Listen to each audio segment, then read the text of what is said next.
Liberdade de expressão é um direito. É o nosso direito. Todo ser humano tem direito a pensar e a expor seus pensamentos, livre e espontaneamente.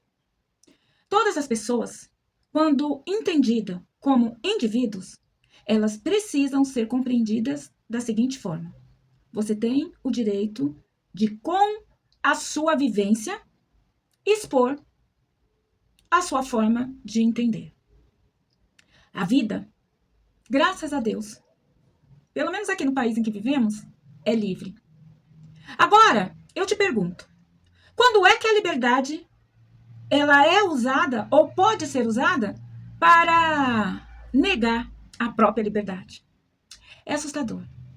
Hoje, eu quero fazer uma reflexão sobre o extremismo, os direitos humanos e o adoecimento das relações sociais. Há alguns dias, eu vi um vídeo aqui nas nossas redes onde uma mulher afirmava que as mulheres não deveriam votar. É assustador, porque aí nós estamos agredindo um Estado de direito que já nos cerceou uma vez o direito a votar, o direito a nos expressar, o direito a estarmos no nível onde estamos, que ainda não é o ideal, ou seja, longe de ser o ideal, é um Estado de direito. Mas aqui a conversa não é sobre direito. A conversa é sobre o que é que está acontecendo com a mente de alguém que talvez fale sem pensar, que talvez pense sem compreender, ou que talvez apenas não compreendeu que ela só está falando de cercear o direito de uma comunidade, de uma pessoa, o direito da mulher de um grupo específico, porque ela não entendeu que ela só pôde abrir a boquinha dela porque ela tem esse direito. E a conversa era mais ou menos entre feminismo, não feminismo, se feminismo é bom, se feminismo é mal. E houve uma profundidade inconsequente, inconsciente de rotular, né? Rótulos onde feministas eram feias, mal amadas, infelizes, e quem não era feminista não tinha essas características, talvez fossem lindas, bonitas, brancas, ricas. Talvez não. Talvez eu não tenha entendido nada do que foi dito ali. Até porque, provavelmente, eu teria que retroagir e muito para compreender a cabecinha desse ser humano. O triste é perceber que este pensamento, ele se propaga. Não é uma mente pensante ou uma pessoa falando. São mulheres pensando da mesma forma. E homens que acreditam que a melhor forma é retroagir com as leis para manter essas ditas mulheres benditas no lugar delas. E aí eu te pergunto, mas a resposta, ela não vai chegar assim tão direta. O que é ser mulher? A resposta, talvez, ela apareça no meio de uma construção. E eu quero começar esta construção da seguinte forma. Há algo profundamente perturbador quando uma mulher que ocupa livremente um espaço público, expressa suas convicções, administra a sua própria vida, movimenta-se pela cidade livremente, utiliza seus recursos financeiros e participa de debates políticos públicos para defender que as mulheres não deveriam possuir toda essa liberdade. A contradição é evidente, mas ela não é apenas individual. Ela revela um fenômeno maior. Pessoas que se beneficiam de direitos democráticos podem aderir a discursos que enfraquecem as condições históricas e jurídicas que lhes são permitidas, inclusive a permissão de falar. Quando uma mulher afirma ser contrária ao voto feminino, essa mulher, ela não está apenas criticando uma corrente feminista. Ela está questionando a cidadania política de todas as mulheres. Quando alguém declara que somente uma determinada religião deve orientar o Estado, não está apenas professando a sua fé. Ela está propondo que pessoas de outras religiões, ou que não tenham religião alguma, ou com outras concepções morais, sejam subordinadas a uma crença que não escolheram. Quando uma pessoa desclassifica mulheres negras, pobres, gordas, lésbicas ou mulheres trans como inferiores, indignas ou feias, ela não está simplesmente manifestando uma preferência estética. Dependendo do contexto, pode estar usando a aparência como instrumento de hierarquia humana. E aqui se encontra o verdadeiro problema. O belo deixa de ser uma preferência e passa a funcionar como um certificado de validade, de validação, de identidade humana. Diminuir o humano a apenas uma aparência estética é assustador.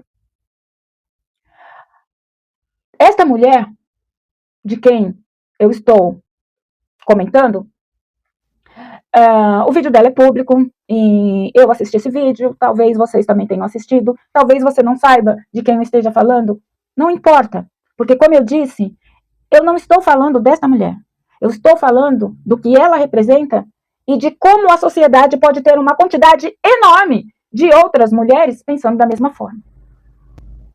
A mulher considerada bela, será que ela seria merecedora de proteção, visibilidade e respeito? A mulher considerada inadequada por sua cor, origem, expressão de gênero ou condição econômica, esta sim poderia ser ridicularizada, silenciada ou até excluída socialmente.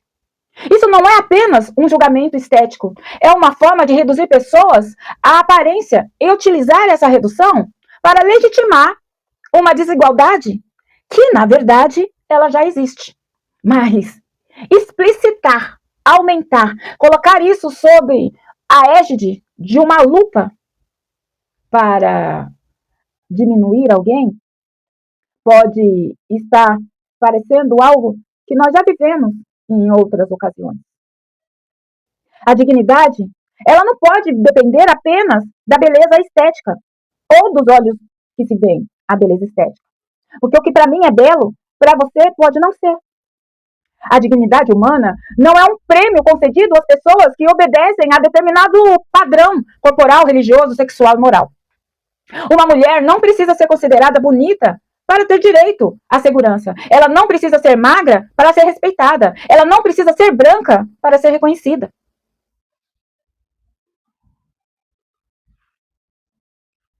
E principalmente, não precisa ser cisgênero para existir socialmente, não precisa ser rica para exercer cidadania, não precisa ser casada, mãe, recatada ou sexualmente abstinente para ser tratada como sujeito de direito. A liberdade feminina não significa que todas as escolhas serão consideradas belas, prudentes ou moralmente corretas por todos. Significa que o Estado e a sociedade não podem retirar a dignidade fundamental de uma pessoa porque outras desaprovam o seu corpo, o seu modo de vida. Há uma diferença decisiva entre dizer essa estética não corresponde ao meu gosto particular ou afirmar essa pessoa, por possuir uma estética, vale menos do que a outra. No primeiro caso, existe preferência. No segundo caso, existe hierarquização humana. A teoria da objetificação descreve justamente o risco de reduzir uma pessoa ao seu corpo ou à sua aparência.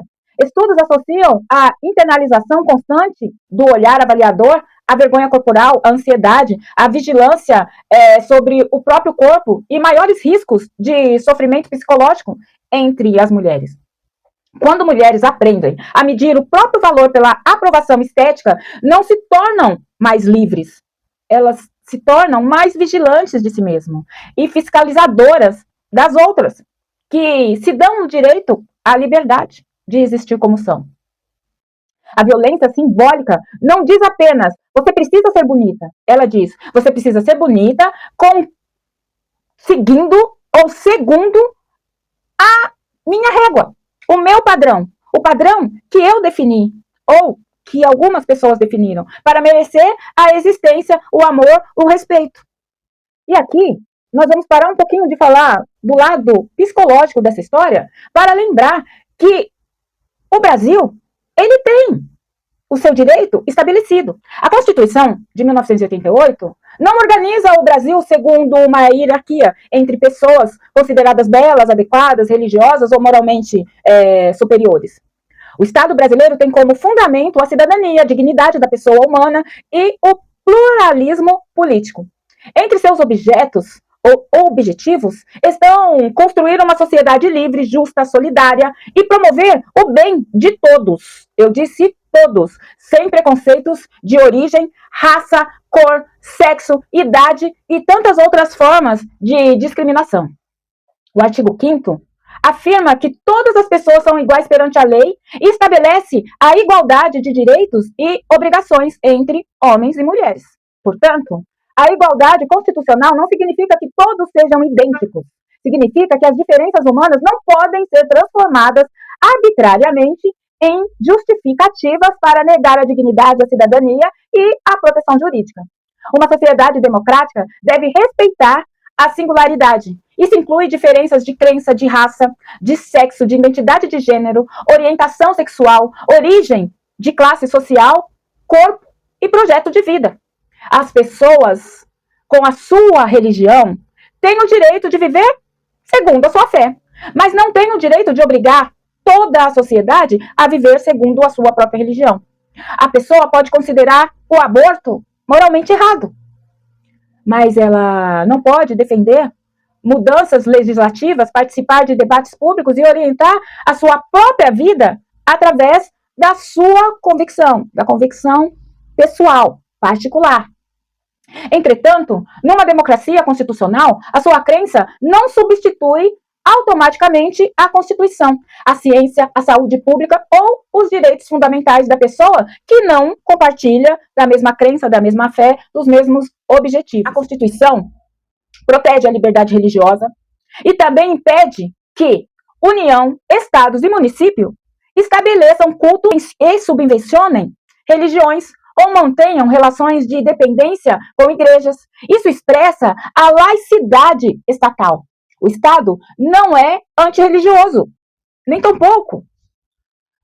Ele precisa ser apenas suficientemente neutro para proteger todas as religiões. E também quem não professa nenhuma delas. Uma monarquia confessional, eu nunca ouvi isso antes.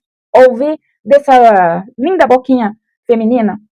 Uma monarquia confessional. Essa pessoa, acredito eu, que outras pessoas pensem da mesma forma, ela defende que o Estado deveria ser dirigido por uma monarquia confessional. Qualquer projeto no qual uma religião específica possa governar a cidadania entraria em tensão direta com os fundamentos pluralistas, republicanos e democráticos de ordem constitucional brasileira. Vejamos bem, a liberdade de expressão é um direito que nunca deverá ser cerceado. Mas também não significa que essa liberdade de expressão ela libere as pessoas à não liberdade ou a tentar se expressar para retirar os direitos de outrem. Defender a democracia não significa mandar quem discorda calar a boca. Longe de mim. Quem quer ouvir e quem quer falar, nós temos aos montes. Mas uma mulher antifeminista que se acha no direito de falar, participar de programas e publicar as suas ideias criticando o feminismo é uma coisa. Agora, tentando fazer ou propagando ideias de cercear direitos já conquistados, e é claro que a resposta democrática sobre esse assunto não vem em tentar reproduzir a ideia desta antifeminista e procurar retirar-lhe a voz, cercear-lhe o direito de pensar e professar tudo aquilo que ela pensa. Na verdade, a ideia aqui é apenas confrontar essas ideias e ideais com a história, com o direito, com a ciência, com responsabilidade, com ética e procurar encontrar uma forma psicológica de compreender a mente deste ser ou destes seres. Se respondermos a uma proposta autoritária dizendo que aquela pessoa não deveria falar, corremos também o risco de produzir o mesmo princípio que agora estamos criticando. E de que apenas determinados grupos não legítimos ou legítimos podem ocupar aquele ou este ou aquele espaço público. Esse espaço que nos é dado, conhecido como internet, redes sociais, ele é um espaço livre. E é por isso que eu venho aqui fazer esses comentários. Contando com a minha liberdade de expressão e sabendo que a minha verdade não é, nunca será e nunca foi absoluta. Não funciona assim. Não é um salvo-conduto o direito à liberdade de expressão. Se assim fosse, seria uma ameaça, uma perseguição, uma incitação à violência, à discriminação ou ataque sistemático à dignidade de grupos. E eu estou longe de querer fazer parte de algo assim. O pressuposto é que grupos vulneráveis não venham a ser inibidos porque grupos considerados menos precários possam estar diminuindo, corrompendo, transformando pessoas que ainda têm muitas coisas a lutar, têm muitos direitos a conquistar, a retroagir. Afinal de contas, a ideia deste ser ou deste grupo de pessoas é que mulheres não precisam sequer votar. Elas têm que ficar em casa, cuidando dos filhos, enquanto seus machos alfas e maravilhosos as sustentam, decidem a vida por elas, inclusive quem é que vai governar o seu país. No Brasil, o Supremo Tribunal Federal decidiu, em 2019, que condutas homofóbicas e transfóbicas deveriam ser enquadradas, enquanto não houver uma legislação específica, nos tipos previstos pela lei do racismo. Isso não significa que qualquer discordância entre gênero constitua automaticamente em um crime. A caracterização jurídica depende do conteúdo, da forma, do contexto e da existência de discriminação, incitação ou ofensa e até a violência contra homens, mulheres que sejam homofóbicas ou transfóbicas, certo? Quando eu estou aqui decidindo pelo outro se ele é homem ou mulher, em si, eu já estou cometendo uma violência. Em outras palavras, eu diria, cuida da sua vida. Da mesma forma, chamar alguém de feia isoladamente pode ser apenas uma grosseria, sem necessariamente configurar um crime. Porém, enquanto a estética é associada e reiteradamente ligada à raça, identidade de gênero, condição corporal ou pertencimento social para inferiorizar um grupo, o discurso deixa de ser uma simples preferência e passa a participar de uma estrutura discriminatória. Estamos aqui falando do direito das mulheres. E lembrando que o direito das mulheres são direitos humanos. A Declaração Universal de Direitos Humanos sustenta que todos os seres humanos nascem livres e iguais em dignidade e direito. A Convenção Americana sobre Direitos Humanos, incorporada ao ordenamento brasileiro, determina que todas as pessoas são iguais perante a lei e têm direitos às mesmas proteções sem qualquer discriminação. O Brasil também promulgou a Convenção sobre a Eliminação de todas as formas de discriminação contra a mulher. A Convenção obriga os Estados a combater distinção, exclusão, restrição, baseados no sexo que prejudiquem o reconhecimento ou o exercício dos direitos das mulheres. Os direitos políticos da mulher portanto, não são uma concessão graciosa que poderia ser retirada ou deveria, porque algumas mulheres desejam assim. Ou porque algumas mulheres votam mal. Ou escolhem candidatos inadequados ou distorcem determinada religião. Isso é um direito dado. E cada qual, com o seu cada um, faz as suas escolhas. Esse argumento, além de antidemocrático, é bem seletivo, não é? Afinal, se esta mulher não quer votar, ela que justifique o seu não voto. Enquanto as outras que quiserem, permaneçam com seus direitos. Homens também cometem erros políticos. São só as mulheres que votam mal? Eu não entendi. Vou ficar com esta interrogação neste rostinho de senhora que Deus me deu. Os homens não elegem representantes incompetentes, eles também não acreditam em desinformações, eles não tomam decisões nocivas por medo, por raiva, por interesse pessoal. E nem por isso alguém chegou a concluir que os homens não deveriam votar. O voto não é uma recompensa por inteligência, virtude ou instrução. É uma expressão de cidadania.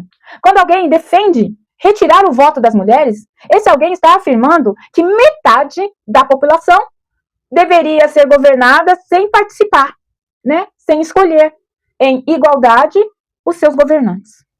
Aqui, eu preciso tentar fazer uma correção histórica necessária. Também é importante evitar simplificações. Aqui, o assunto não é simples, é complexo. E mediante a complexibilidade da coisa, eu estou tentando falar sem excluir todo esse universo complexo, de complexidade. Ao falar do patriarcado, eu quero lembrar que ele não surgiu simplesmente na Idade Média, e o feminismo não nasceu apenas em 1960. Formas de dominação masculina aparecem em diferentes sociedades muito antes do período medieval. Embora tenham variado historicamente, da mesma forma, as lutas organizadas pelos direitos das mulheres antecedem amplamente a década de 1960. O século XIX foi marcado por movimentos pela educação, pela propriedade, pela cidadania e sufrágio feminino. E nos anos 1960 e 70 correspondem ao fortalecimento do que se convencionou chamar de segunda onda feminista. O feminismo também não é uma doutrina única, uniforme, reta. Cada mulher tem a sua convicção e forma o seu jeito e se junta a grupos que acreditam do seu jeito. Há feminismos liberais, socialistas, marxistas, há feminismos negros, decoloniais, radicais, comunitários. Olha, que coisa linda que é a diversidade. Eu amo. E amo a diversidade não só como uma palavra, mas como uma consequência de imposição, de necessidade de imposição do eu individual. Afinal de contas, como é que eu posso dizer qual é a forma que você vai pensar? E dentre todas essas opções que eu acabei de passar, ainda tem as opções interseccionais, ou seja, aquelas que dividem 2, 3 ou 4 partes de ideias consecutivas. Por isso dizer simplesmente que o feminismo ensina a libertinagem, cria um inimigo imaginário, seleciona comportamentos de algumas pessoas e os apresenta como essência de um movimento histórico que por si já é heterogêneo. Criticar determinados discursos feministas é legítimo, de direito. Inventar uma definição do feminismo para então condená-lo, aí é uma distorção. Porque uma mulher pode defender estruturas que limitam as mulheres em si. Mas nós precisamos de muito mais sensibilidade para tocar num assunto que condensa tantas informações. Não existe uma explicação psicológica única. Nem toda mulher antifeminista pensa da mesma maneira que este serzinho que nasceu do sexo feminino. E nenhuma pessoa deve receber um diagnóstico à distância com base em um vídeo.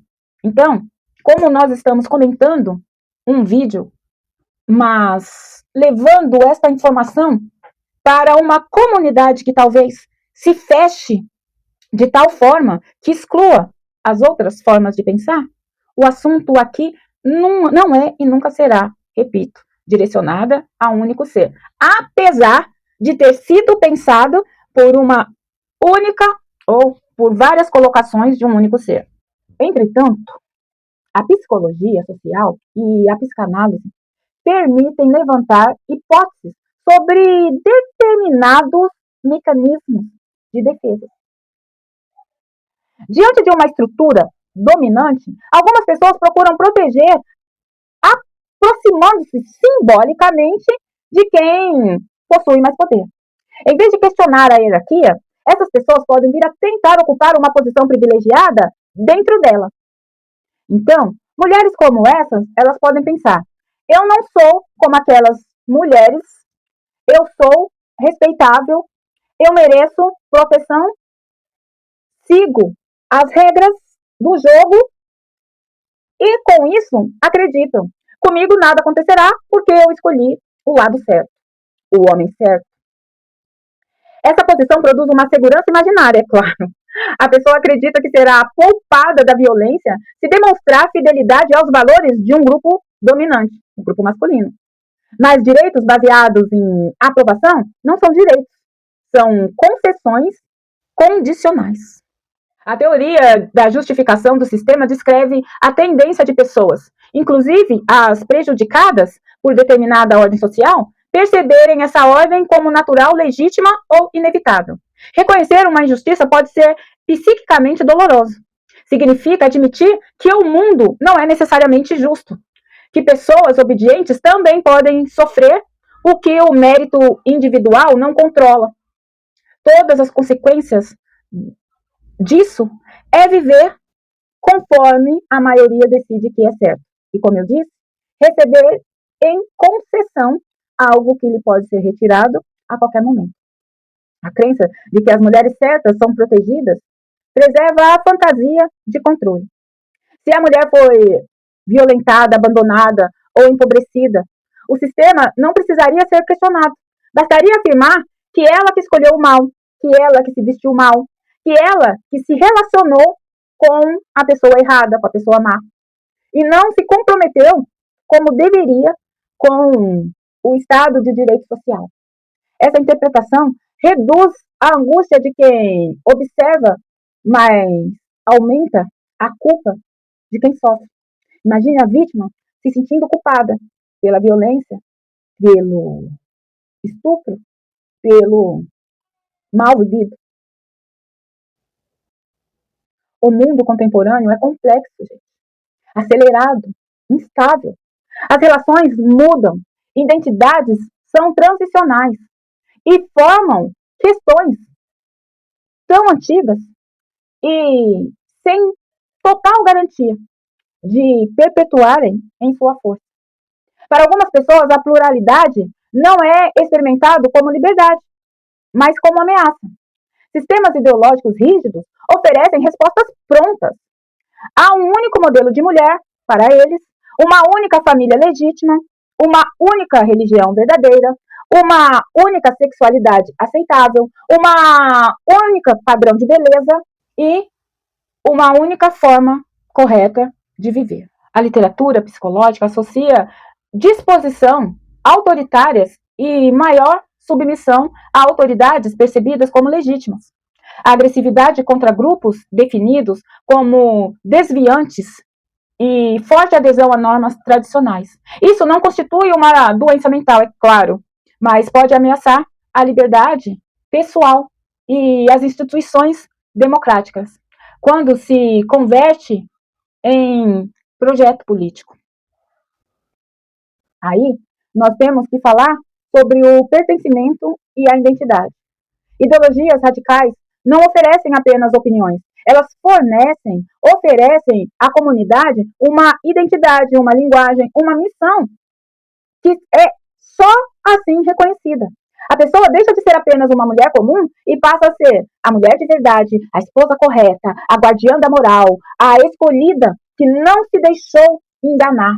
A superioridade moral compensa a insegurança e cria uma fronteira nítida entre nós e elas.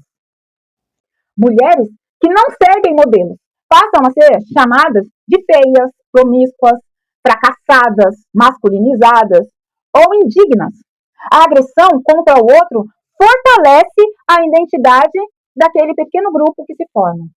E aí, o medo da liberdade.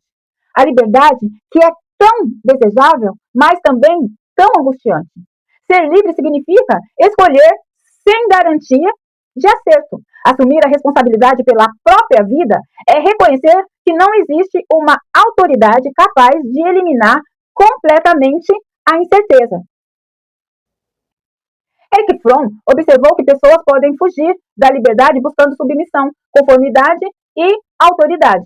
Nesse sentido, a defesa de uma ordem rigidamente hierárquica pode funcionar como tentativa de escapar da angústia produzida pela autonomia das escolhas. Uma estrutura que determina previamente quem a mulher deve ser pode aprisioná-la, mas também poupá-la ilusoriamente da tarefa de descobrir quem ela deseja e pode ser. Isso sim é um adoecimento mental. Precisamos separar, é claro, em alguns níveis. Não é correto afirmar que uma mulher possui transtorno mental porque é antifeminista, conservadora, religiosa ou defensora de posições autoritárias. Preconceito não é um diagnóstico, é um crime. Intolerância não é automaticamente uma psicose. Contradição política não é doença psiquiátrica. Classificar adversários como mentalmente doentes seria uma forma de patologização da divergência e poderia reproduzir práticas autoritárias que eu aqui quero deixar claro que eu não farei. Historicamente, utilizadas apenas para silenciar os dissidentes. Embora não seja possível diagnosticar um indivíduo pelos seus discursos desumanos, nós podemos aqui compreender um adoecimento nas relações humanas. E esse adoecimento produz medo, hostilidade, vigilância, vergonha, isolamento, impossibilidade de diálogo. Pessoas passam a conviver não como sujeitos, mas como representantes de grupos inimigos. A mulher trans deixa de ser uma pessoa e vira uma ideologia. A mulher negra vira uma cota. A mulher pobre vira dependente do Estado. A mulher gorda vira falta de disciplina.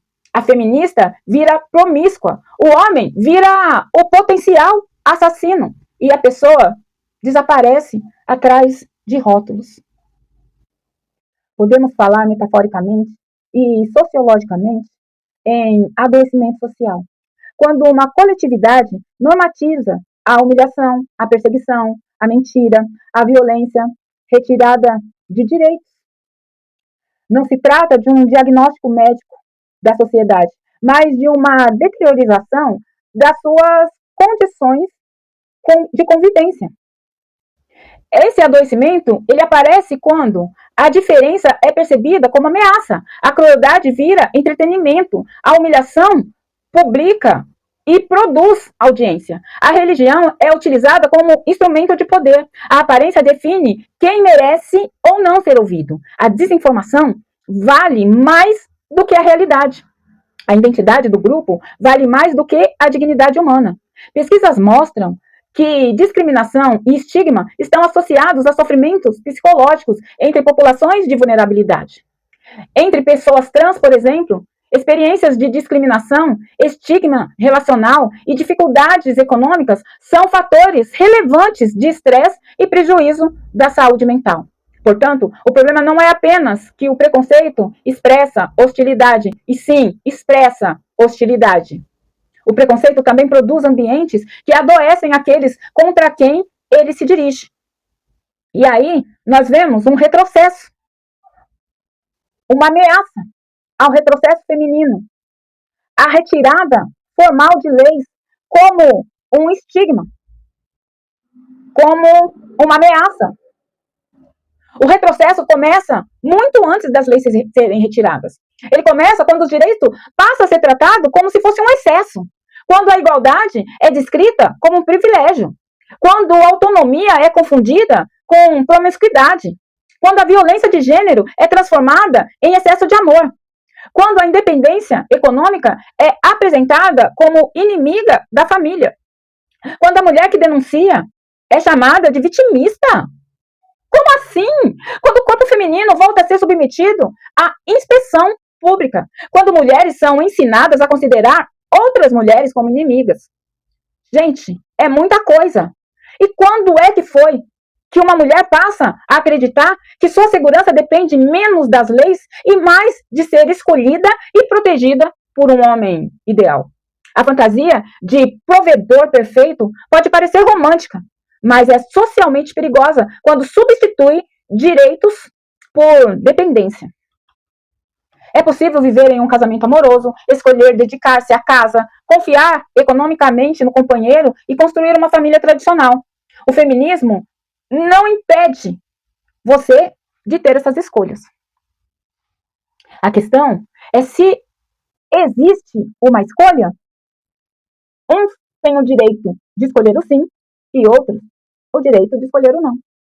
Escolha pressupõe que a mulher possa permanecer ou sair, que possa trabalhar ou não trabalhar, que tenha acesso ao dinheiro, documento, educação, saúde, profissão e a voto, que não seja mantida numa relação pelo medo da pobreza, que possa estudar, dirigir, herdar, divorciar e denunciar violência se esta vier a existir. Sem alternativas, não existe escolha. Existe sujeição. Uma mulher branca, economicamente protegida e socialmente reconhecida pode acreditar que os problemas de gênero foram superados porque determinados riscos não atravessam a sua experiência com a mesma intensidade. Isso não significa que ela nunca sofra o sexismo. Significa apenas que o gênero não atua sozinho. Raça, classe, território, deficiência, orientação sexual, identidade de gênero alteram profundamente a forma como cada mulher circula pelo mundo. Uma mulher pode sofrer machismo e simultaneamente reproduzir racismo. Pode ser vítima de desigualdade de gênero e agente de transfobia. Pode defender sua liberdade e negar a liberdade de outras mulheres por qualquer que seja o motivo. Nenhuma condição de vítima torna alguém incapaz de praticar a opressão. Por isso, a igualdade precisa ser interseccional. Deve reconhecer que as mulheres não formam um grupo homogêneo e que algumas enfrentam várias camadas simultâneas de vulnerabilidade. O feminismo não obriga ninguém a ser feliz ou infeliz. O feminismo não pode prometer nada além de lutar pelos direitos à igualdade. Nenhum movimento político pode, não é mesmo? Também, direitos não garantem que uma mulher escolherá bons parceiros, terá uma boa carreira, será bem-sucedida ou viverá sem sofrimento. A liberdade não elimina as perdas, erros, solidão ou frustração. O que os direitos fazem é impedir que a mulher seja juridicamente condenada à dependência eterna. Uma mulher livre pode tomar, sim, decisões ruins. Uma mulher sem liberdade sequer possui o direito a decidir. Confundir liberdade com garantia de felicidade é um erro. A democracia não promete que viveremos sem sofrimento. Promete que nenhum grupo poderá declarar-se naturalmente superior e governar os demais sem nenhum limite. A saída não é outro extremismo. É importante que a crítica ao antifeminismo não reproduza a violência que denuncia a crítica. Dizer que toda pessoa de direita é burra, que todo homem odeia mulher, que alguém deveria morrer, não fortalece os direitos humanos. Generalização desumanizantes permanecem perigosas de qualquer lado que seja, sempre que ela for pronunciada sem causa justa e direcionada a nomes e CPF. A pena de morte não se torna eticamente aceitável porque um crime nos é revoltante. A censura não se torna democrática porque os discursos de algumas pessoas são absurdos. A humilhação não se torna educativa porque o alvo foi preconceituoso. O compromisso com os direitos humanos é testado justamente quando lidamos com quem rejeita o direito do próximo. Isso não significa tolerância pacífica com a intolerância. Longe de mim. Eu estou aqui levantando muitas bandeiras. Significa enfrentá-la com legislação, educação, argumentação, responsabilidade e proteção às vítimas. Não com desumanização, com recíproca. O enfrentamento desses discursos precisa ir além da ridicularização. A vergonha pública pode fortalecer o ressentimento e aumentar o vínculo da pessoa com um grupo extremista. Algumas possibilidades mais transformadoras incluem educação histórica sobre os direitos das mulheres, alfabetização midiática ao combate da desinformação, ensino de pensamento crítico, fortalecimento da laicidade, educação para relações de gênero desde a infância, ampliação de contato humano entre grupos diferentes, responsabilização jurídica de práticas discriminatórias, como essa, por exemplo, proteção econômica e social das mulheres, espaços clínicos onde identidade, medo e necessidade de pertencimento possam ser ideológicas. A psicanálise pode colaborar, não dizendo à pessoa em quem votar ou em qual ideologia adotar, mas ajudando a investigar. Por que a liberdade do outro te ameaça? Por que é preciso que todas as pessoas vivam segundo a sua moral?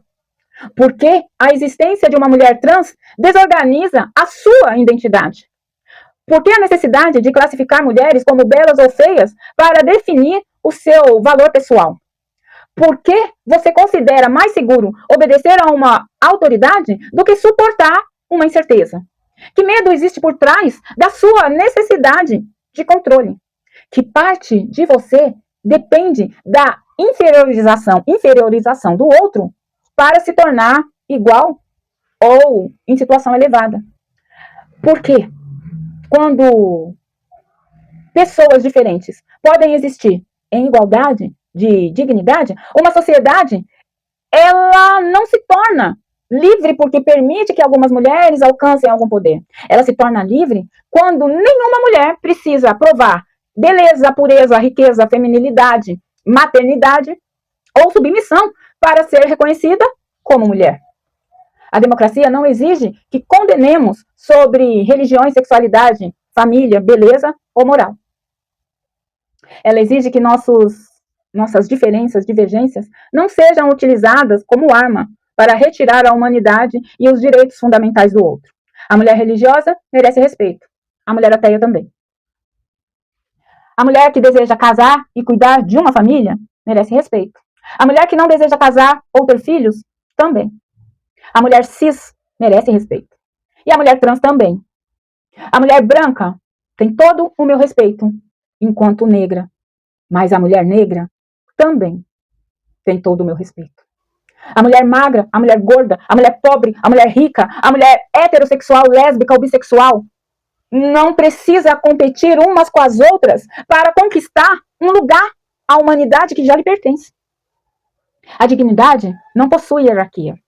O direito fundamental, ele é favorável a todas as pessoas. E nenhuma fé preferencia estética ou ideologia. Pode transformar uma pessoa em medida universal para julgar quem é que merece existir e quem não. Talvez o sinal mais grave de retrocesso não seja apenas o surgimento de pessoas que desejam voltar a um passado medíocre. É um momento em que começamos a esquecer por que tantos direitos precisam ser conquistados. Quando a memória histórica desaparece, a operação pode voltar vestida de tradição. Pode chamar dependência de proteção, silenciamento de feminilidade, hierarquia de ordem natural e preconceito de verdade. A submissão travestida de amor. Por isso, defender a igualdade não é negar as diferenças, é garantir que nenhuma diferença seja utilizada como sentença de inferioridade. A liberdade que só existe para quem se parece conosco não é liberdade, é privilégio. A religião que precisa controlar o Estado para sobreviver não é apenas fé, é poder. E a sociedade que transforma a dignidade em recompensa por beleza, obediência ou pertencimento não está protegendo valores, está abandonando a própria humanidade. A saída não é outro extremismo. É importante que a crítica ao antifeminismo não reproduza a violência que denuncia. Não se combate desumanização desumanizando. Não se combate autoritarismo impondo silêncio.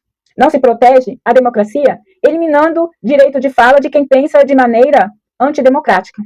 O enfrentamento, ele precisa ser firme, mas ele tem que ser responsável e respeitável.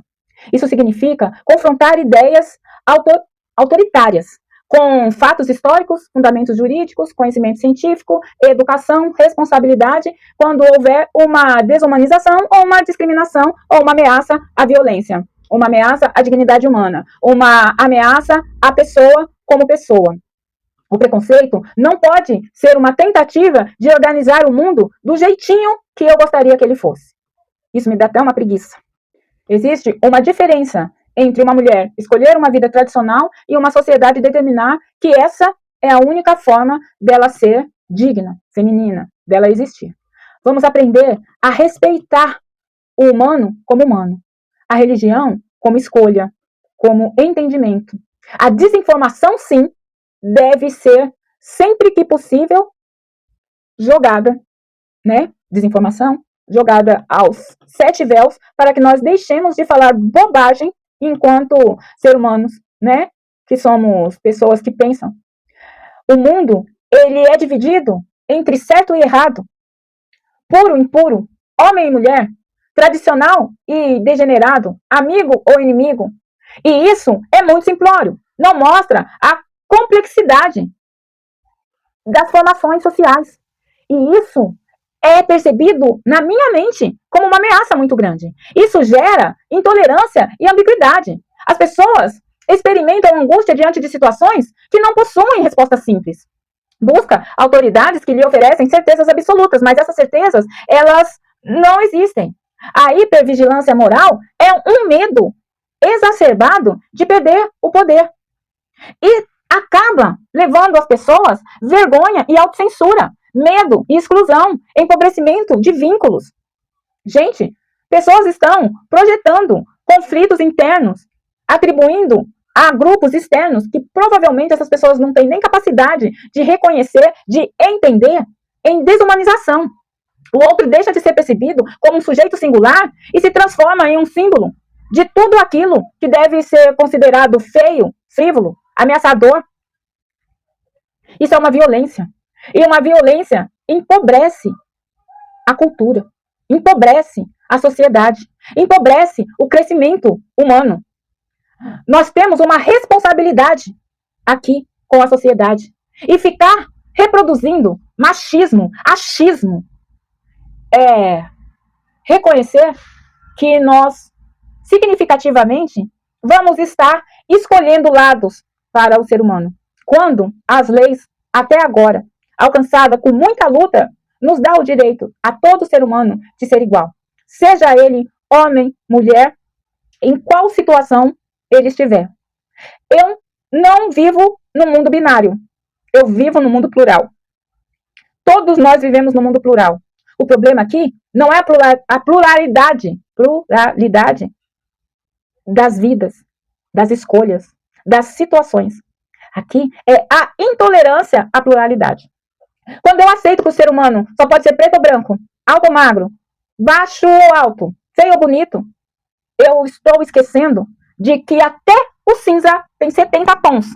Mas nós queremos que tudo seja preto no branco. Aqui, nós precisamos estar ensinando a igualdade de gênero, ensinando a diversidade de gênero, de religião. Nós estamos tendo que alfabetizar as pessoas digitalmente, combater, sim, a desinformação, as ideias midiáticas. Nós temos que estar tendo acesso à saúde mental, fortalecendo as redes comunitárias, protegendo a sociedade e a economia. A educação sexual baseada na ciência e nos direitos, a proteção à violência desde a infância, a valorização do cuidado com a responsabilidade coletiva, a ampliação da participação das mulheres negras, pobres, indígenas, deficientes, trans, em espaços de decisões comuns. Educar para que os direitos humanos não signifique ensinar todas as pessoas a pensar da mesma forma. Signifique ensinar que nenhuma divergência autoriza a retirada da dignidade da pessoa humana. A dignidade de alguém. Ninguém tem esse direito. Aqui eu quero parar um pouquinho para fazer as considerações finais. Afinal, eu já falei muito. Mas falaria a noite toda, o dia inteiro. Porque esse é um assunto que deve ser batido até haver mudanças. E essas mudanças não é mudanças de pensamento, nem de crítica. É mudanças de aceitação e de direito. O problema central não é uma mulher pensar diferente das outras mulheres. A pluralidade do pensamento é parte da democracia. O problema começa quando essa diferença de pensamento se transforma em projeção de retirada de direitos. Quando a liberdade conquistada é utilizada para negar a própria liberdade. Quando a fé é convertida em instrumento governamental. Quando a estética é utilizada como hierarquia moral. Quando a desigualdade é naturalizada, a submissão é chamada de proteção, o preconceito é apresentado como coragem. Quando o passado ele é romantizado por quem não precisou viver as restrições que esse passado levava. A mulher que critica o feminismo, ela tem todo o direito de pensar e falar assim. Mas suas ideias também podem e devem ser examinadas criticamente. Liberdade de expressão não significa imunidade à contestação, e eu estou usando este direito a contestar. Da mesma forma, defender direitos humanos não significa desejar o silêncio, a morte, a humilhação de quem pensa tão diferente. O desafio ético aqui, meu, é mostrar que nós estamos aqui para resistir ao autoritarismo sem nos tornarmos autoritários, em denunciar a crueldade sem transformar a crueldade em método, em reconhecer a humanidade de alguém sem absolver a violência das suas ideias. Nenhuma pessoa precisa concordar com todas as correntes de pensamento. Nenhuma pessoa precisa abandonar a sua fé, a sua família, os seus valores pessoais. O que uma sociedade democrática não pode aceitar é que crenças particulares sejam utilizadas para definir quem merece ou não a cidadania. A dignidade não depende de um corpo, nem de uma cor, nem de uma beleza, nem da quantidade de dinheiro que você tem no bolso ou no banco. Não depende da sua religião, nem da sua sexualidade. Não depende da sua identidade de gênero. E também não depende da sua obediência. Direitos humanos exigem. Direitos humanos existem justamente porque nenhuma pessoa ou grupo deve possuir o poder de decidir quem é suficientemente digno para ter direito e quem não é. Por isso, a reflexão não termina com uma condenação individual. Ela termina com um pedido de responsabilidade coletiva. Precisamos perguntar que sociedade estamos construindo quando a humilhação gera audiência, a desinformação gera poder e a retirada de direitos volta a ser apresentada como um projeto da moral e dos bons costumes. Precisamos perguntar por que a existência do diferente ainda provoca tanto medo.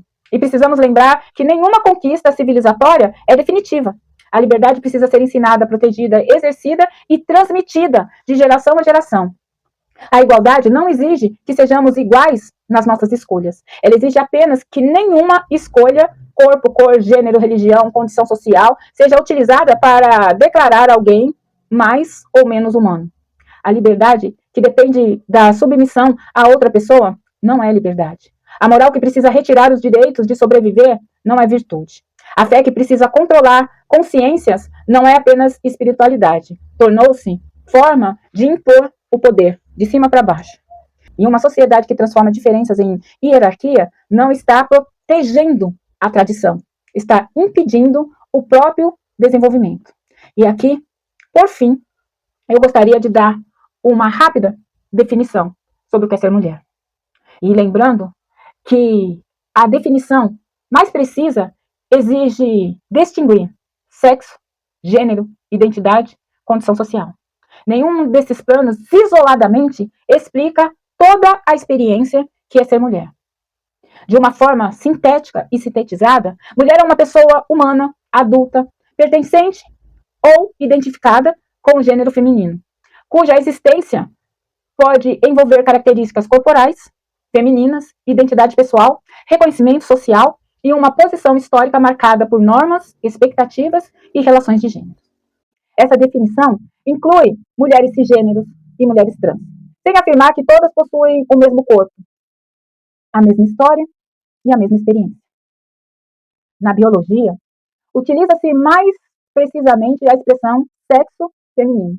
Ela se refere a um conjunto de características relacionadas à organização reprodutiva e ao desenvolvimento sexual, como cromossomos, gônadas, hormônios, órgãos genitais, anatomia reprodutiva, características sexuais secundárias. Esses elementos geralmente convergem, mas não são absolutos para identidade.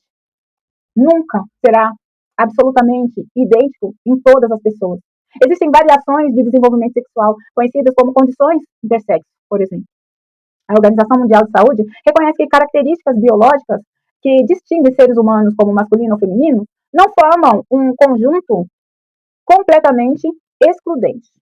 Em termos reprodutivos, o sexo feminino é associado à organização corporal estruturada em torno da produção de óvulos, ainda que uma mulher específica não produza óvulos, por exemplo, no caso dela ser infértil, ela tenha passado por uma menopausa, ou não possua útero, ou nunca pôde ter sido grávida ou engravidar.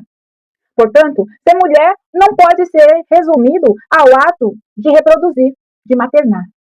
A capacidade de menstruar ou engravidar, ou dar à luz. Uma mulher não deixa de ser mulher porque é infértil, porque está na menopausa, porque é esterectomizada, porque tem ausência congênita de útero ou qualquer outra condição corporal.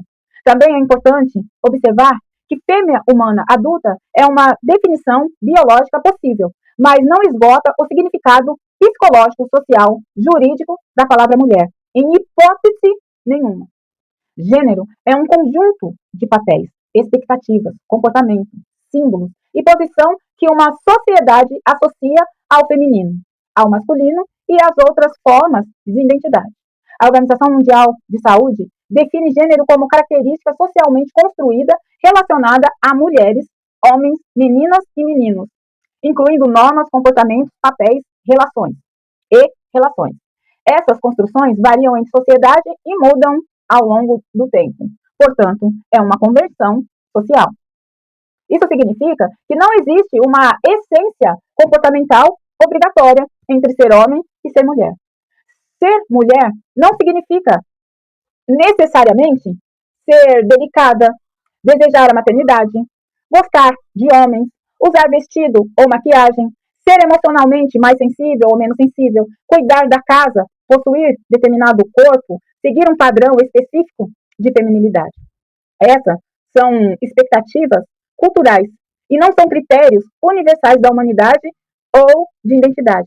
Uma mulher pode ser feminina, masculina, andrógena, maternal, não maternal, heterossexual, lésbica, bissexual, religiosa, ateia, conservadora, progressista. Nenhum desses atributos sozinho define a condição de mulher. No plano da identidade, a identidade de gênero é a experiência interna e relativamente estável que a pessoa possui de si em relação ao gênero. Uma mulher cisgênero é aquela cuja identidade feminina corresponde ao sexo que lhe foi atribuído ao nascer de acordo com os seus órgãos sexuais. Uma mulher transgênero é aquela que foi classificada de outro modo ao nascer, mas cuja identidade de gênero é feminina. Relatórios científicos das academias nacionais dos Estados Unidos definem pessoas trans como aquelas cuja identidade de gênero difere do sexo atribuído ao nascimento. Isso não significa que a identidade seja uma escolha superficial, uma fantasia momentânea ou uma simples afirmação feita para obter vantagens. Bem pelo contrário, não é mesmo? Tampouco significa negar a existência de um corpo biológico. Significa reconhecer que o corpo, a identidade psíquica, o reconhecimento social e a classificação jurídica são dimensões relacionadas, mas não perfeitamente idênticas. Uma mulher trans e uma mulher cis podem compartilhar a identidade e posição social feminina, embora tenham trajetórias corporais, reprodutivas e biográficas diferentes. Ser diferente já é uma condição humana. Reconhecer essas diferenças não diminui nenhuma das duas e nem coloca nenhuma em um pedestal. Isso pode envolver experiências como expectativa sobre aparência e comportamento, sexualização, desigualdade no cuidado doméstico, discriminação profissional, controle da sexualidade, risco de violência de gênero, cobrança pela maternidade, desvalorização do envelhecimento e pressão estética. Mas não existe uma experiência feminina única. E quem acha que é uma escolha, já se perde por aí. Porque quem iria escolher sair de um lugar bem dotado na sociedade e escolher um local onde tantas coisas desvalorizam, tantas implicações transbordam as inseguranças, né? Uma mulher branca, rica e protegida, economicamente, não atravessa o mundo da mesma maneira que uma mulher negra, pobre, indígena, trans, com deficiência ou moradora de uma região de vulnerabilidade. Por isso, essa mulher não é suficientemente boa para afirmar simplesmente que todas as mulheres sofrem as mesmas coisas. Elas compartilham uma posição de gênero, mas não são atravessadas diferentemente por raça, classe, território, sexualidade, idade, deficiência e religião. No plano jurídico, nós já falamos. Todos nós somos iguais perante a lei. O direito brasileiro contemporâneo reconhece as proteções relacionadas ao gênero. Não pode depender exclusivamente da anatomia registrada no nascimento. Em fevereiro de 2025, o Supremo Tribunal Federal reconheceu a aplicação da proteção da Lei Maria da Penha a mulheres, travestis e transexuais, além de outras situações de violência doméstica determinadas por relações de gênero e vulnerabilidade. Isso mostra que, juridicamente, a palavra mulher pode assumir sentidos diferentes conforme a matéria. Saúde reprodutiva, violência de gênero, documentação civil, esporte, políticas públicas, sistema prisional, pesquisa epidemiológica e igualdade no trabalho. Em alguns contextos médicos, características sexuais e reprodutivas serão fundamentais. Em questão de nome, identidade civil, discriminação e convivência social, a identidade de gênero terá uma especial relevância. Precisão não significa utilizar uma única definição para todas as situações. Significa declarar que a dimensão está sendo considerada. O que não define uma mulher definitivamente. Uma mulher não é definida pelo homem com quem ela se relaciona, pela capacidade de ser mãe, pela submissão ou pela beleza, pela roupa que veste, pela virgindade ou fertilidade, pelo casamento, pelo trabalho doméstico, por um padrão específico qualquer cagado pela sociedade. Também não existe uma prova moral de feminilidade, graças a Deus. Uma mulher não precisa demonstrar delicadeza, pureza, sofrimento ou adequação para ser reconhecida como sujeito de direito. Uma distinção indispensável para mim. É possível dizer com rigor: sexo feminino descreve predominantemente uma organização biológica.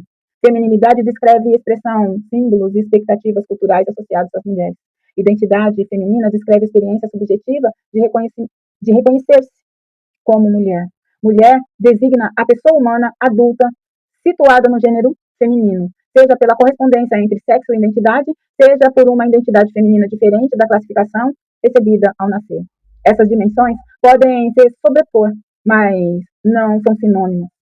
Para finalizar, eu gostaria de dizer que ser mulher é existir como pessoa humana adulta, no campo feminino da experiência corporal, identitária e social. Essa condição não exige uma anatomia única e absoluta e uniforme, determinada pela aparência, capacidade reprodutiva ou obediência a papéis culturais. Mulheres possuem corpos e histórias diferentes, mas compartilham o direito de serem reconhecidas com sua dignidade, autonomia e, principalmente, singularidade. A biologia ajuda a explicar o corpo. A psicologia investiga a identidade. A sociologia examina os papéis de relação de poder. E o direito protege a pessoa. Nenhuma dessas áreas, sozinha, é capaz de conter a absoluta verdade sobre o que é ser mulher. Então, se você chegou até aqui e se você gostou desse tipo de vídeo, por favor, comente sobre para a gente fazer mais. Também, se você gosta de saber tudo sobre a mente, sobre as possibilidades, sobre a vida leve, sobre a saúde mental, você está no lugar certo. Esse é o canal Corpo Consciência e meu nome é Keller Damasceno. Eu sou psicanalista e esse canal, ele se atreve a falar toda a verdade sobre a mente, sobre a saúde e sobre a vida possível de qualquer pessoa. Aqui nós falamos sobre traumas, sobre amores, sobre violência, sobre vida, sobre autoconhecimento, autoestima. Nós falamos sobre amor e crescimento. Então, se esses assuntos elaboram a sua consciência, se inscreve aí no canal agora e comece a nos seguir. Nós temos vídeos sobre vários assuntos e este é um assunto novo, mas eu quero que você me diga. Continuo falando sobre coisas efêmeras e sociais também e como a mente pode ser deslocada de um lugar para o outro. Nós não deveríamos estar falando das nossas diferenças e nem das nossas igualdades. Nós deveríamos estar falando sobre o indivíduo geral. Mas aqui nós falamos do que se fala por aí, do que a sociedade contemporânea acredita. E esse foi um assunto da Keller Damasceno, direto para a rede social. Um comentário que eu espero que tenha sido digno e à altura, sem pluralizar o preconceito e sem, em hipótese nenhuma, usar de violência, de palavras violentas e de ataque ao outro e à dignidade do outro. Um beijo, um abraço e até a próxima.